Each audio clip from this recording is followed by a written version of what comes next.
Bonjour à tous, cette semaine nous allons relever un défi, celui d'être toujours joyeux. La Bible nous dit dans 1 Thessaloniciens 5, verset 16, « Soyez toujours joyeux ». Vous ne vous êtes jamais demandé, oui mais, comment on fait ça? Moi oui. Ceux qui me connaissent savent que je pleure assez facilement et je vous avouerai qu'être toujours joyeuse, c'est pas évident. Mais je crois qu'au travers de cette vidéo, Dieu vous montrera à vous comme à moi comment être toujours joyeux et nous pourrons relever ce défi. Nous verrons premièrement que pour être toujours joyeux, il est important de marcher par l'esprit. Ensuite, nous verrons que pour être toujours joyeux, nous devons refuser la tristesse.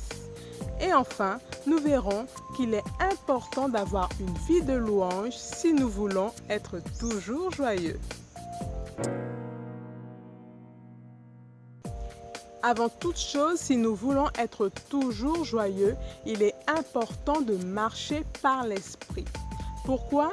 Parce que selon Galates 5, verset 22, la joie est une composante du fruit de l'esprit.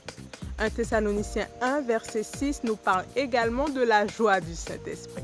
En marchant par l'Esprit, il nous communiquera sa joie, de sorte que nous pourrons être malades mais joyeux, fatigués mais joyeux, blessés mais joyeux malgré tout, comme l'étaient les apôtres dans Actes 5, versets 40 et 41. Bien qu'ils aient été frappés, humiliés, battus, ils étaient joyeux d'avoir été jugés dignes de subir des outrages pour le nom de Jésus. De plus, en marchant par l'Esprit, nous serons joyeux en toutes circonstances. Philippiens 4, verset 4 nous dit « Réjouissez-vous toujours dans le Seigneur, je le répète, réjouissez-vous ». Si notre joie dépend des circonstances, elle sera éphémère, tandis que la joie du Saint-Esprit est éternelle. Et enfin, en marchant par l'Esprit, la joie du Seigneur sera notre force, comme il est écrit dans Néhémie 8, verset 10. Notre corps a ses limites, notre corps s'épuise, mais un esprit joyeux lui redonnera de la force. Proverbe 17, verset 22 nous dit qu'un cœur joyeux est un bon remède, mais un esprit abattu dessèche les eaux. N'est-ce pas une bonne raison d'être toujours joyeux? Deuxièmement, si nous voulons être toujours joyeux, nous devons refuser la tristesse. Cela demande toute une rééducation, puisque depuis que nous sommes petits, nous avons appris à pleurer quand ça va mal. Comment être joyeux quand ça va mal? Tout d'abord, nous devons croire que toute situation concourt en notre faveur.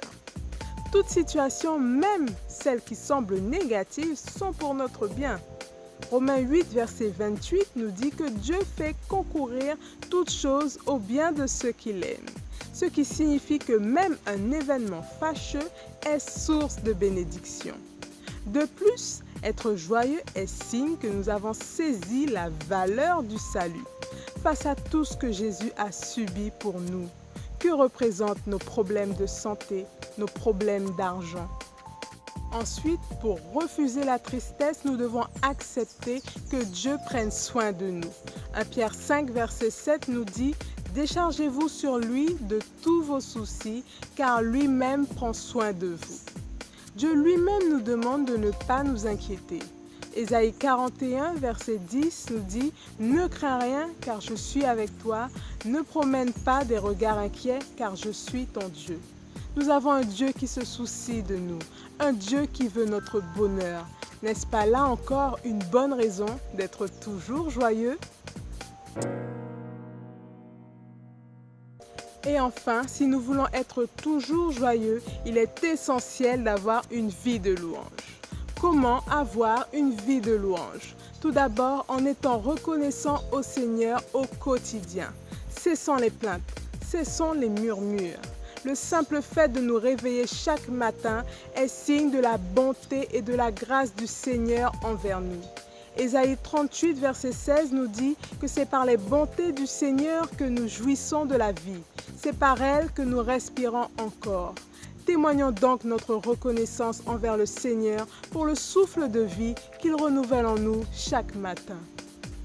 Ensuite, pour avoir une vie de louange, nous devons être reconnaissants au Seigneur même dans les épreuves. Tout ne sera pas toujours facile, mais dans la tempête, notre cœur doit rester confiant et croire que Dieu a formé pour nous des projets de paix et non de malheur, comme il est écrit dans Jérémie 29, verset 11. Suivons l'exemple de Job qui, même dans l'épreuve, bénissait le Seigneur. Job 1, verset 21 nous dit « L'Éternel a donné et l'Éternel a ôté, que le nom de l'Éternel soit béni. » Comme le psalmiste, quand vient la tristesse, demandons-nous « Pourquoi t'as battu, mon âme, et gémis-tu au-dedans de moi ?» Espère en l'Éternel, car je le louerai encore. Il est mon salut et il est mon Dieu. Si Dieu est notre salut, si Dieu est notre Dieu, nous n'avons aucune raison d'être tristes, mais nous avons toutes les raisons d'être toujours joyeux. Nous avons donc abordé 3 points qui nous aideront à être toujours joyeux. Tout d'abord, nous devons marcher par l'Esprit afin qu'il nous communique sa joie. Ensuite, nous devons refuser la tristesse et faire confiance au Seigneur. Et enfin, nous devons avoir une vie de louange, témoigner notre reconnaissance au Seigneur pour les maux comme pour les biens. Que Dieu vous bénisse. Relevons ensemble ce défi et partageons notre expérience dans les commentaires. À bientôt! Si vous avez aimé ce message, likez un max, partagez un max et surtout, n'oubliez pas de cliquer sur le petit pouce bleu. Merci!